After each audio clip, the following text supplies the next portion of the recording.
আজকে সংসদে দেখলাম একজন সরকার দলীয় সংসদ সদস্য যিনি একসময় ছাত্রলীগের সভাপতি ছিলেন, শেখ মুজিবের সাথে একসাথে রাজনীতি করেছেন, বিএনপির এমপি কুমিল্লা থেকে। তো ওনার একটা বক্তব্য যে জামাতের নারী এমপিদেরকে নিয়ে, বিশেষ করে যারা যে সকল নারী সংসদ সদস্য হিজাব পরেছে, নিকাব পরেছে, চেহারা ঢাকা, তাদেরকে নিয়ে তিনি যে মন্তব্যটা আজকে করেছেন যে তাদেরকে তো সংসদে আসলে চেনা যায় না, আসলে তারাই কিনা না বিভিন্ন জন বিভিন্ন সময় কাপড় ঢেকে, মাথা ঢেকে, চেহারা ঢেকে আসতেছে, এই ধরনের একটা কথা বলেছেন। এবং এটা খুবই আপত্তিকর। এবং বেশি যেটা আপত্তিজনক মনে হয়েছে সেটা হচ্ছে তার বক্তব্যের সময় আমরা দেখলাম যে বিএনপির এমপিরা হাস্যরসে তালি দিচ্ছে। বিএনপির যারা নারী সংসদ সদস্য ছিলেন পিছনে বসা, যাদের মাথায় অনেকের হিজাব দেখলাম, তারাও দেখলাম যে টেবিল চাপড়াচ্ছে। প্রশ্ন হচ্ছে যে জামাতের সমালোচনা করতে করতে আপনারা কত দূর যাবেন? এটা কি ইসলাম বিদ্বেষ পর্যন্ত যাবে? জামাতের সমালোচনা রাজনৈতিক দল হিসাবে খুবই ন্যায্য, বৈধ কাজ, যে কারো সেটা যৌক্তিকভাবে করবার সুযোগ আছে। তো সেখানে আপনার জামাতকে ভালো লাগে না, সেই জন্য আপনি ইসলামী ব্যাংকটা দখল করে আবার এসালামের হাতে তুলে দেবেন। আপনার জামাতকে ভালো লাগে না, তাই আদ্দিন হাসপাতালটাকে মালিককে জামাতের সাথে সংশ্লিষ্ট করে হাসপাতালটা বন্ধ করে দিল স্বাস্থ্যের ডিজি ডাক্তার প্রভাতচন্দ্র কি সেন না সরকারকে দেখলাম, যার স্ত্রী ডাক্তার উমা নাগ, তিনি আওয়ামী লীগের চিকিৎসকদের সংগঠনে অ্যাক্টিভলি রোল প্লে করেছেন, ফ্যাসিবাদ বিরোধী আন্দোলনের সময় অ্যাক্টিভলি বিএনপি জামাত বিরোধী প্রোগ্রামগুলোতে যেতেন, কথাবার্তা বলতেন। তাকেই আবার এই বিএনপি সরকার স্বাস্থ্যের ডিজি বানিয়েছে এবং আদ্দিন হাসপাতালটা বন্ধ করেছে এবং গুজব আছে এটা জামাতের প্রতিষ্ঠান, তাই এটা বন্ধ করে দেওয়াটা জায়েজ আছে। এখন প্রশ্ন হচ্ছে যে এটা আপনি কতদূর পর্যন্ত নেবেন? মাননীয় প্রধানমন্ত্রী কক্সবাজারে একটা ভুয়া মিথ্যা ফটোকার্ডের উপরে ভিত্তি করে দুইবার একই মিথ্যাচারের ব্যাপারে বক্তব্য দিয়েছেন যে জামাত নাকি বিড়ি, সিগারেট, মদ এগুলোর উপরে ট্যাক্স বাড়ানোর বিপক্ষে মিছিল করেছে। তো এই পুরো ফ্রেমটা দেখলে বোঝা যাচ্ছে যে বিএনপি আসলে তার নিজের রাজনীতির জায়গাটা ভুলে গেছে, যে আসলে বিএনপির জাতীয়তাবাদী মূল্যবোধের রাজনীতি আসলে কোনটা, কোথায় সেটা। মাননীয় প্রধানমন্ত্রী, আপনাকে নিজেকে জিজ্ঞেস করা দরকার যে আসলে আপনি বক্তব্য দিলেই যে ভুলগুলো হচ্ছে, এই কন্টিনিউয়াস ভুলগুলোর এই বক্তব্য কে লিখে দিচ্ছে? কারা আপনাকে গাইড করছে? কারা আপনার অ্যাডভাইজার? আপনার এই চারপাশের মূর্খ আওয়ামী দালাল টাইপের লোকজন বসে আছে কিনা, যারা আপনাকে মিসগাইড করছে, ভুল তথ্য দিচ্ছে, জাতির কাছে আপনাকে হেয় প্রতিপন্ন করতেছে, এবং সেটা দিয়ে আলটিমেটলি যেটা হচ্ছে যে বাংলাদেশের সরকারি দল বিরোধী দলের মধ্যকার সম্পর্ক নষ্ট হচ্ছে। এই দায় কিন্তু দিন শেষে আপনাকে নিতে হবে।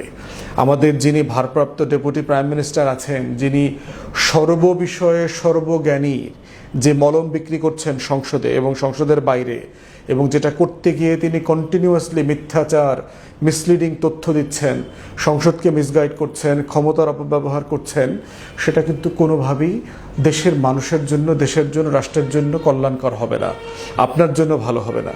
আপনাকে প্রত্যেক দিন যে আনপপুলার করা হচ্ছে এইসব কাজ করে। আমরা দেখলাম যে মাননীয় স্বরাষ্ট্রমন্ত্রী ৩০০ বিধিতে বেনজিরের গ্রেফতার নিয়ে কথা বলেছেন। ফাইন, দুবাইতে গ্রেফতার হয়েছে, তাকে এখন এক্সট্রাডিশন আইনের মাধ্যমে কিভাবে দেশে ফিরে নিয়ে আসবেন তার স্টেটমেন্ট ঠিক আছে। ৩০০ বিধির কালচার হচ্ছে একটা বিষয়ে আপনি বক্তব্য দেবেন, একটা জরুরি বিষয়ে। তিনি ৩০০ বিধিতে সেকেন্ড একটা বক্তব্য দিলেন শিবির নেতা জিসান, যিনি কুমিল্লাতে গ্রেফতার হয়েছেন, তাকে নিয়ে। ৩০০ বিধিতে দুইটা বক্তব্য আসলো কেন? আপনি আননেসেসারি এই বক্তব্যটাকে কেন জুড়ে দিলেন, কেন উস্কাইলেন?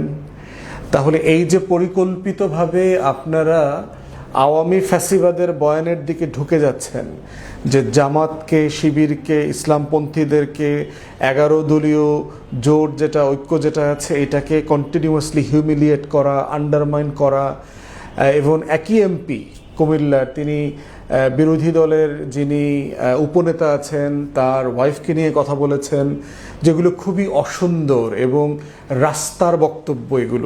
এগুলো বস্তিতে চলে, এগুলো সংসদে চলা উচিত না। অতএব আমরা দেখতে পাচ্ছি যে 8 দিন হাসপাতালটা কেন বন্ধ করেছেন? 6 জন শিশু দুঃখজনকভাবে মারা গেছে। বাংলাদেশের কোন সরকারি হাসপাতালে কোন দিন ডজন ডজন লোক নেগলিজেন্সের কারণে, অবহেলার কারণে মারা যাচ্ছে না? ঢাকা মেডিকেল তো প্রতি ঘন্টায় বন্ধ করে দিতে হবে। পিজি, জেলার যে সদর হাসপাতালগুলো আছে, উপজেলা স্বাস্থ্য কমপ্লেক্সগুলো আছে, সারা বাংলাদেশে শাটডাউন করে দিতে হবে, কারণ এখানে কোনো ট্রিটমেন্ট নাই, এখানে সেবা নাই। তাহলে মেডিকেল নেগলিজেন্স, আমরা লিগ্যাল জায়গা থেকে আমরা লেখাপড়া করেছি। আপনি কারা কারা নেগলিজেন্সের জন্য দায়ী হাসপাতালে, সেই সকল ডাক্তার, নার্স, প্রশাসকদেরকে আপনি আইডেন্টিফাই করেন, তদন্ত করেন, বিচারের ব্যবস্থা করেন, জরিমানা করেন, তাদের লাইসেন্স কেড়ে নেন। কিন্তু পুরো হাসপাতালটা এবং তাদের যে সেবা, তারা শত শত হাজার হাজার রোগীদেরকে গত দশকের পর দশক ধরে দিয়ে আসছে, সেটাকে আপনি একটা ইস্যুকে কেন্দ্র করে পুরোটা করে দিলেন। তাহলে কি ওই যে আওয়ামী ফ্যাসিবাদের দোসর বিজেপির সমর্থক ডাক্তার, যাদেরকে আপনারা ডিজি অফিসে বসাইছেন, তারা সবাই মিলে এই কাজগুলো করছেন? শুধু তাই না, আমরা আরও দেখলাম যে আপনার এই ঢাকা 17-তে যিনি জামাতের প্রার্থী হিসেবে নির্বাচন করেছেন, ডাক্তার খালেদুজ্জামান সাহেব, ওনার হাসপাতালের লাইসেন্স রিনিউ করছেন না, ফেলে রেখেছেন, নিবন্ধন দিচ্ছেন না। মানে এগুলো কেন করছেন? মানে এগুলো করে আপনি কি ফায়দা নেবেন এগুলো? তাহলে এই যে জামাত বিদ্বেষ করতে গিয়েই কিন্তু আওয়ামী লীগ ইসলাম বিদ্বেষ, ব্যাংকিং খাতের ইন্ডাস্ট্রিকে ধসায়া দেওয়া, লুটপাট, প্লান্ডার, অযোগ্য অবৈধ লোকদেরকে দিয়ে প্রশাসনে যাচ্ছে তাই কাজ করা শুরু করেছিল, তার প্রত্যেকটা কিন্তু আপনারা ফলো করছেন, অনুসরণ করছেন। জামাত পলিটিক্যাল পার্টি, অপোজিশনে আছে, তাকে পলিটিক্যালি ফেস করেন, পলিটিক্যালি যত বক্তব্য দেওয়া যায় ন্যায্যভাবে, আমাদের সংবিধান, আমাদের কাঠামো, আমাদের পার্লামেন্টারি এটিকেট যেখানে আছে এটা পড়ে, তার ভিতরে সবগুলো করেন, কোনো সমস্যা নাই।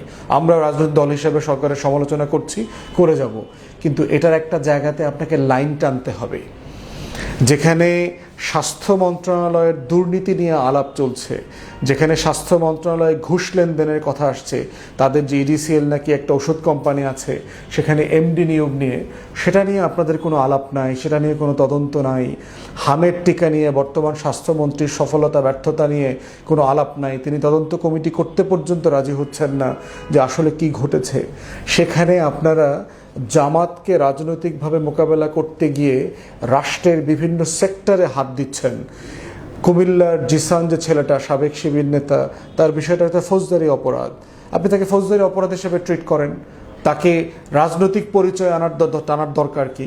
জামাত শিবির কখনো বলেছে তাদের নেতাকর্মীরা কখনো ফৌজদারি অপরাধ করে না, তারা সবাই ফেরেশতা, তারা সবাই গুনার ঊর্ধ্বে, তারা সবাই এই ধরনের অন্যায় করতে পারে না। তো সেখানে একটা ছেলে ফৌজদারি অপরাধ করেছে, তাকে ফৌজদারি অপরাধের মতো করে তদন্ত করেন, বিচার করেন। কিন্তু আমরা দেখতে পাচ্ছি বাদী বিবাদী যেই নারীর অভিযোগের উপর ভিত্তি করে এই লঙ্কা কাণ্ড গণমাধ্যমে হচ্ছে, তাদের কাউকে পুলিশ কথা বলতে দিচ্ছে না, তাদের সবাইকে ব্লক করে রেখেছে। তাহলে কি আপনারা জজ মিয়া নাটক সাজাচ্ছেন এখানে? মানে কি করতে চাচ্ছেন এখানে? যে গণমাধ্যম কথা বলতে পারছে না, রাজনৈতিক দলের নেতারা কথা বলতে পারছে না, জানতে পারছে না আসলে কি হচ্ছে, তাহলে কি করেছেন আপনারা? আপনারা একটা রাজনৈতিক দলকে আন্ডারমাইন করবার জন্য নেমেছেন, একটা ফৌজদারি অপরাধকে ডিল করবার জন্য। ছেলেটা যদি ফৌজদারি অপরাধ করে থাকে, তাকে অবশ্যই ফৌজদারি অপরাধের বিচারের মুখোমুখি করতে হবে, যে দলের যে নেতা হোক। এই ব্যাপারে কোনো কম্প্রোমাইজ হবে না। দলীয় যে গঠনতন্ত্র আছে সেই মোতাবেক তার বিরুদ্ধে সাংগঠনিক ব্যবস্থা ইতিমধ্যে নিয়েছে বলে আমরা গণমাধ্যমে দেখলাম। তাহলে সেই জায়গাতে আজকের টোটাল কর্মকাণ্ড যেগুলো আমরা দেখতে পাচ্ছি গত কয়েকদিনে, আমাদের কাছে মনে হচ্ছে যে মাননীয় প্রধানমন্ত্রী এবং তার যে সভাসদ যারা আছেন, যারা সবাই মিলে এই হীরক রাজার দেশ পরিচালনা করছেন, তারা সবাই কিন্তু ভুলভাল কাজ করছেন, ভুলভাল কথা বলছেন, ভুলভাল সিদ্ধান্ত নিচ্ছেন। জামাতকে রাজনৈতিকভাবে মোকাবেলা করতে গিয়ে আপনারা রাষ্ট্রের পুরো কাঠামোগত অর্থনৈতিক শৃঙ্খলা, ফৌজদারি আইনি কাঠামো সব জায়গাতে হাত দিচ্ছেন এবং এইটা সাংবিধানিক অধিকারে পর্যন্ত লঙ্ঘনের জায়গায় নিয়ে গেছেন। যারা বোরখা পরেন, যারা হিজাব করেন, নিকাব পরেন, এইটা এই দেশের অধিকাংশ মানুষের ধর্মবিশ্বাসের অংশ। এটা আমাদের সংবিধান এবং রাষ্ট্রের স্বীকৃত অধিকার। যিনি করবেন তাকে যেভাবে বাধা দেওয়া যাবে না, যিনি করবেন না তাকেও জোর করা যাবে না। এটাই হচ্ছে আমাদের কাঠামোগত জায়গা। অতএব সেই জায়গাতে এই কাজগুলো যে হচ্ছে, এগুলো সরকারকে সিরিয়াসলি আমরা দৃষ্টি আকর্ষণ করছি যে আপনারা এখানে অবস্থান নেবেন এবং এগুলো যেন আর না হয় তার পথ রোধ করবেন।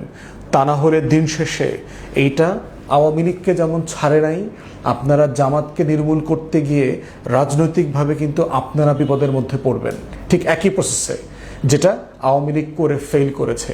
অতএব সেই জায়গায় আমরা বোধ করছি গণতান্ত্রিক কাঠামোতে যে কোনো রাজনৈতিক দল অন্য রাজনৈতিক দল তার নেতা, বক্তব্য, কর্মসূচি, পলিসি সব কিছু সমালোচনা করবে এবং করতে পারতে হবে, কিন্তু এটা যেন বাড়াবাড়ি লেভেলে মিথ্যাচারের দিকে না হয় এবং সেই মিথ্যাচার করবার রেকর্ড এবং দলিল যেন প্রধানমন্ত্রীর কাছ থেকে না আসে। এতে রাষ্ট্র হিসাবে, দেশ হিসাবে আমরা সবাই বিব্রতকর অবস্থায় পড়ব বিদেশের কাছে, আন্তর্জাতিক মহলে। ধন্যবাদ।